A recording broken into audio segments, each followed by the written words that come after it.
Welcome to a new video from Salt, my channel that's all about anything related to sport or tasty topics. So today we're doing a trek from Bomerano to the fjord of Furore along the Amalfi Coast. However, this video is going to be about multiculturality and identity.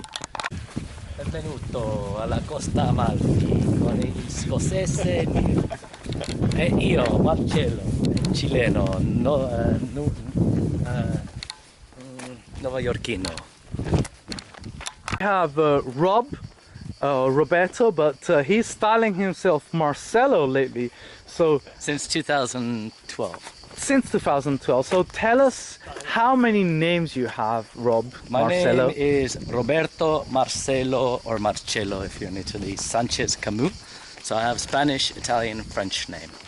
Cool, cool. So you have two first names and two family names, is that right? First, middle, and a double barrel surname. So what's your name? My name is Neil Anderson Hart. And where are you from, Neil? Anderson I am Hart. from Scotland. All right. I was born and grew up in Edinburgh. My mum is Glaswegian. My dad is English. And what's your take on train spotting? Train spotting represents a particular moment in time in Edinburgh when, much to people's shock, it was the heroin capital and the AIDS capital of Europe. Are you old enough to have lived through that time? I was a child. Edinburgh is a very ghettoised city. So Edinburgh has the impression of being very comfortable and wealthy and middle class. And the centre of Edinburgh it's very beautiful and it's wealthy. So it came as a shock. There are basically big deprived areas of Edinburgh on the outskirts, which Meaning are life? super deprived, very poor. Very, like Naples, there are areas where the police don't go, areas that police themselves. That is all I'm saying. So just as you can tell, Neil is a teacher, just like me. So that's how you know he's a teacher. You're falling asleep halfway through he's talking, right? I'm just gonna say something about this cultural moment that we're having.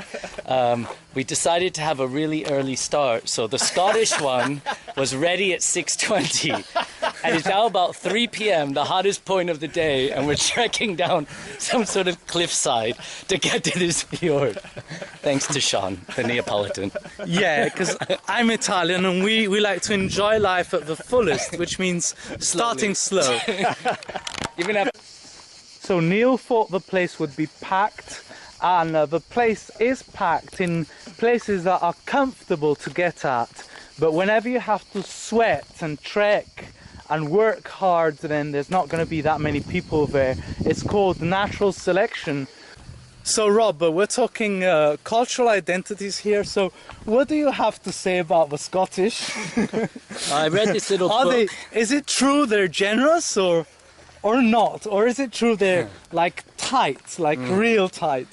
It depends what kind of tightness you're talking about. So they're a little bit tight with their money, is that right? Or are they generous? I didn't know this stereotype until like 12 years into living in Britain. Somebody told me this, but I actually didn't know that. You didn't know that? So finally, when they told you about it, you suddenly became aware. That's why. I learned something more interesting. I learned about the oatmeal drawer. Have you ever heard of the oatmeal drawer? No, I have not. It's a drawer in your kitchen. Porridge. Yeah? Porridge, sorry, porridge. It's. Oh no, I got a phone call. Amalfi. That's Mama in New York, but she's from Chile. What's the national flower of Scotland? The thistle. The thistle. Okay, so the thistle sounds like something else in Italy, but it's this thorny flower, right? Yes, yes, Il yes. cardo. Yeah, yeah, Okay. very thorny. Yeah, Okay. yeah. This is a question I've always wanted to ask, Neil. What is the difference between being Scottish and being English? Okay, this is this is also going to have a very long answer. As with many other people of the world, Scotland was colonized by England, who used their power to basically move in and force a coming together of these nations so that they could exploit them. All right. They are different, very different culturally, so different origins. So the Scots are Celtic people, and the English are Anglo-Saxons. Germans, basically. Basically. And then Normans, replaced by Normans, French. And the Scots are a mix of different Celtic nations. But we're very different, so Scotland has a much more socialist culture. And you never mixed with the Romans, did you? Because Adrian built the wall. Hadrian built the wall. Yeah, the Romans, yeah, they didn't stay there. They'd been there, but they didn't stay there. It wasn't to their liking. All right. They also, the Picts were there. So the name Picts comes from the Romans. And they didn't like the Picts because they were a bit barbaric. And did the Scottish in turn go and colonize and settle in the countries of other people? The reason why, this is a very interesting question, the reason why Scotland formed a union with England is because they attempted to form a colony in Panama. And so Scotland, the people of Scotland went out in their ships and they took their woolen kilts and their sheep and all of these products of Scotland, and they tried to settle in the rainforests of Panama. Very useful to take sheep to Panama. Yeah, so they all died, it went terribly wrong, and the nation bankrupted itself. Therefore, England moved in and said, listen, we can see that you need some help, let's form a union. We'll come together, we'll form one union, or one country which is all together, which will be the United Kingdom. And when did this happen? I don't know, 1700 something. This is like Indiana Jones. Found a little bit more about Scotland. So Dire Straits. Dire Straits are Scottish, so we know that you two are Irish, but they're a wet fart compared to Dire Straits. Dire Straits are so much better. Exactly. Yeah. Okay. They may be English of Scottish origin. I can't be 100% on that. They may be like Rod Stewart. Okay. What about Sean Connery? Sean Connery is Scottish through and through. So, Neil, do you have landscapes like this in Scotland? Yes. Yes. A very common Why don't you scenery just in say Scotland. what you just told me? All right. Neil said something Are you really serious? important. Yeah. It's not hot like this, and Neil we don't said have something towns really on the edge of it, important but we we have lots just of missed. spectacular coastal scenery and cliffs that plunge into the oceans. But they're wild. It's cold. Neil said coming up this is going to be a total nightmare. So Rob, we saw you on the phone like 5 minutes ago. Yeah. So who are you talking to? I was talking to my mama and my auntie. And where were they calling from? They were in bed in New York. All right. And what language were they speaking? Añol. Spanish. So you were born in New York Yes. from Chilean parents, right? Yeah. And you married An Italian. an Italian. Yeah. Okay. Italo-Americana. Whose name is? Gianna Rossi. Jenna Rossi. So now she's called Jenna Rossi Gianna Rossi Camus. Camus. So quite a crisscross of the different cultural identities. And she's now naturalized Italian citizen. And this is going to make you an Italian citizen as well, or has already made you an Italian citizen? Maybe one day. Okay, so you're going to become American and Italian, right? I think that I'm right? probably going to become American and British first. And then Italian. Maybe. And how many passports do you have? Oh, I can't talk about this on record. Rob, but where do you live? Oh shit! I live in London. All right, and what made you move to London? George Bush and 9/11. Okay, and anything else to do with education? Oh yeah, and I came to do a master's degree, and I think it's easier to be poor in London and be creative. You can have more opportunities because there's public funding, and there's more consumption of the arts.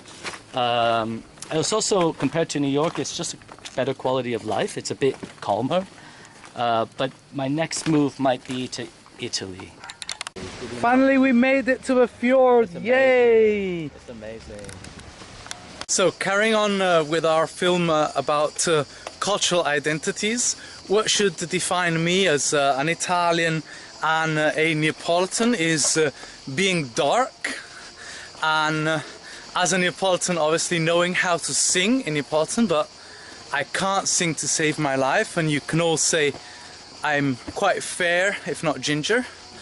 And maybe what should define Roberto as being American is being big, but he's not, because he's Chilean, he's mountain size, right? Andean size. But interestingly enough, Neil, who's Scottish, seems to fit the stereotype because he's Pictish. tall, Pictish, Celtic looking ginger. So although I don't look distinctly Italian or Neapolitan, I'm the one Act it. I'm the one out of the three who decided to stick to Napoli, to stay where I was born in my hometown, whereas Robert and Neil decided to move. And Robert told us already he moved to London, so for better opportunities, namely access to culture, education, and postgraduate education, definitely. So Neil, what made you move to London from Scotland? I also moved for postgraduate education because at the time I would have had to pay to train to be a teacher in Scotland. And Okay. I got there was a grant for teacher training in England at the time. And what made you stick to London to the point where you said, okay, I'm staying? So what has London got over Scotland for you? A lot of energy. It's a very dynamic, exciting place. London specifically is very multicultural. So I work with a very wide range of people who I find very interesting. So what background do the people you work with come from? Currently, lots of Turkish and Bengali. So you're a teacher, you work in a private school or public school? I work in what's called the state school. So public. In the UK, public and private, it means the same thing. All right. So state school. State school, government funded. Yeah. All right. West African, Caribbean, everywhere. Southeast Asian. And do you also like think in the same terms that Trump would think in, or Salvini, the Italian politician, as in the English should come first, or the Italians should come first in Italy, or the Americans should come first? Or do you think otherwise? I believe there should be no borders, and whoever wants to come to the UK should be able to come to the UK. I think we have a cultural responsibility in the UK as a country of colonisers who've exploited and benefited from the countries that we colonised, to allow those people to come and claim back some of those riches. I think it's scandalous that that's not happening. So basically it should be the UK's responsibility to welcome rather than shun migrants. That's absolutely correct. Yes. Like me. So as we talk about cultural identity, we're left wondering as to who are the occupants of the yacht, whether they're Russian or Arabs. Refugees, I think not. They must belong to the wealthy classes.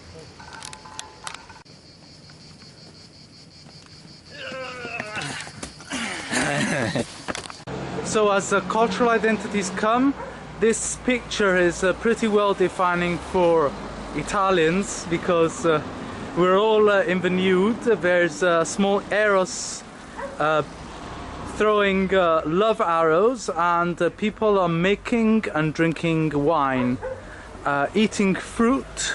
They're looking at the view over the Med, and there's also mountains in the background. It's not such a far-fetched reality. And the American, Chilean Londoner and the Scots Londoner are still down the road, and I'm waiting for them. Plus we love our bikes too. So the boy from the Andes is coming along, a mountain boy, followed by the mountaineer, the Scotsman. Can we go to that? This is the Spanish identity speaking with Roberto. He wants to go to that party. So it's kind of nice, you can't tell from here who exactly is speaking, but the last few questions about cultural identity and what defines us in our different identities are going to be about freedom. So I chose to stay in Naples, and Naples is a chaotic city, right? A city where many people go against the rules and do as they please. So you can choose to live that space as a space of chaos and be stressed out by the city being so unruly, or you can choose to experience it as a place of freedom. So like just go with the flow and get your own share or helping of freedom and do what you please sort of lifestyle. But my question to you guys is, in moving to London, did you actually get more freedom, culturally speaking, and talking about the choices you made with your life, privately and also at work, that you would have had back home? Neil? Did London provide that for you, that little bit more extra freedom? Or would you say it was disappointing? No, absolutely. London is also a place of freedom, which I think is why many people move there. I think people from all over Europe actually flock to London because it is a place of real social freedom, and it's kind of a place also where anything goes. People don't get caught up in other people's business too much, and you can see crazy things and nobody will blink an eye. Nobody blinks an eye. I'll make a silly example out of this. When I was 20, I had this haircut. It was short on one side and long on the other side of my head. And I had this blue stripe going through the short side. So everyone in Naples stopped me and said, "What did you do with your hair? You're ruining your life. No, change it." And they gave me loads of bother over it. So if I had been in London, nothing would have happened. Like nobody would have judged my hairstyle. So that is just like a silly example, but showing you how provincial Italy is as compared to not the whole of the UK, but certainly London. And Robert, what about you? Did London give you more freedom than New York? I don't think necessarily I'd describe it as freedom. I actually found that the English are much more enamored of their laws, and it's much more conservative. But within that system, it's much more libertine, whereas in the U.S. it's a lot more puritanical, if that makes sense. But the freedom maybe that I could say I did find was what I was looking for, which was how to be able to figure out how to express myself creatively and be an artist. And that is what I did, and that's what I continue to do. So I think the kind of work that I produce would have been much harder for me to find that path, because life is much harder in New York than in London. It's much easier in London. This is our favorite view of the Path of the Gods, so we're going to leave you with this view and say goodbye for the day.